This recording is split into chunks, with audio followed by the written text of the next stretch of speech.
Hello, good morning mga busing. Dito muna tayo sa ating trabaho. At ito ang continuous videos for house renovation. At drainage rectification. Yeah. Excuse me mga busing, at tinamaan po ako ng ubo at saka ikangay ang kaso, pero dahil nga sa kailangan po talaga natin ng pang budget araw-araw, gapang kilos lang bago para sa ating ekonomiya, kaya ginagawa ko ito bossing kasi matindi po talaga ang kailangan ko sa aking mga anak dahil sa kanilang pag-i-school. Kahit ako'y may karamdaman, gapang lang bossing. Sigad na lang ang bahala sa akin kung ano po ang gagawin niya sa akin. At sana bigyan niya tayo ng kalakasan. Kaya ito mga bossing, ito yung continuous video sa drainage, kung saan na kami ngayon mag-final elevation na doon sa septic tank, kasi yun ang pinaka final. Kasi kung hindi mo gagawin ang tama doon sa septic tank, baliwala ito lahat ang ginagawa mong hirap papunta dito sa ating invernal system. Kaya kailangan po natin ang conversion at saka yung tapping to main tank to the separation tank. Kailangan po talaga maayos ang elevation doon, kasi kung hindi maayos ang elevation, malulunod din ang sistema, mawababaliwala. Kaya kailangan po natin maayos. Kaya ito yung pinaka-final kong gagawin buong maghapon nito, na maisaayos na yung elevation doon sa tawag nito, bowl to main tank to the separation tank. Kaya kailangan maayos po talaga ang daloy, kasi hindi po pwedeng mas mababa dito yung sa bowl kaysa doon na sa separation tank going to sa ating culvert.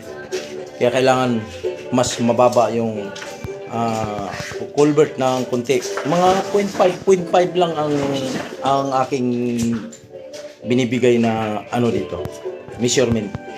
Kaya mga busing, ito panoorin nyo po. Kameraman na dito.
Pang heavy duty na kuhan mga boss. Welding. Ang cute. Oh, ang cute mga boss, no? Oh, ang cute. Kawasaki. Galing ng ibang planeta. Eh.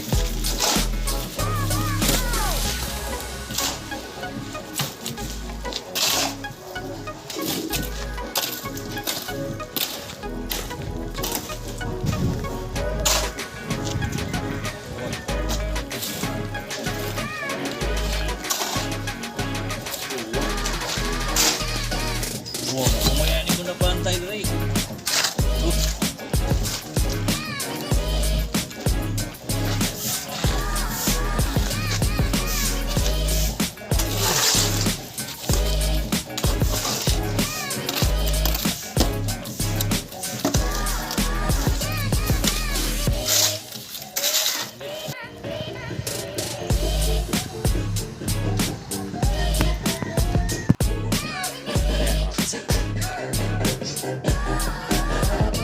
Yun yung karugtong kanina. Yan. Yan. Bubuhusan na ngayon. Ito naman yung abang na papunta naman sa taas CR. Ito yung nagawa namin bukas kasi hanggang Merkulis Santo lang tayo mga kusing. Lilinisin muna namin itong area na to para maging malinis bago kami pupunta sa taas. Pakpak naman kami sa taas ng kusing. Kaya hanggang dito lang muna tayo. Bukas, maglilinis po kami dito. Kung nakikita mo yan, mga kusing, yan, yung kalat na pinagkakalkal namin dito sa drainage, isasaking na namin yan. Bukas na, hanggang bukas na kami mga bossing ha. Lunes na po tayo babalik uli. Maraming salamat sa inyong lahat. Sinusubaybayan niyo ako sa aking laban na ito. Kaya hanggang dito lang tayo mga bossing. Sana huwag kayo magsawa. Please like and share mga bossing. Sana marami pa tayong pagsasamahan. At hindi lang ito, sa journey ito at marami pa. Kaya, dyan lang kayo. Maraming salamat.